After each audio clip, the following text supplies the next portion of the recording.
I'm right and everyone else is left. I mean, wrong. Attention, ladies and gentlemen. The following is a blog/rant or BRANT. If at any time you feel a sudden loss of interest, emergency internets will be available on your left. Have a good day and enjoy the video. Don't you hate it when you're watching a movie and you get to the ending and you have to think?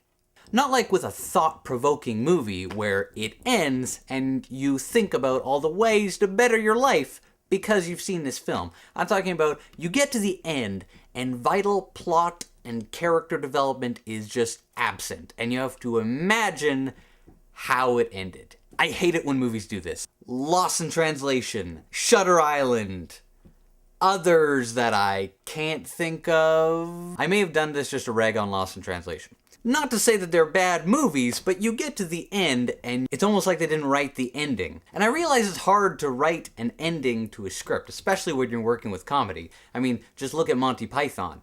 So our gov's fresh out of parrots. We've got a slug. Does it talk? Not really, no. It kind of builds and builds and builds, and then it moves on to another scene, which builds and builds and builds, which moves on, until everyone gets arrested. Perfectly acceptable for a half-hour program. But for a 2-hour movie where I am invested in these characters, I'm expecting something to happen at the end. I didn't come to movies to think, which is an awful thing to say, but in the context of, you're telling me a story, I want you to tell me the ending. I guess what I'm saying is, if I'm gonna make a movie, I'm gonna make sure I try my best to give it a solid ending. I don't want it to just cut off mid-sentence.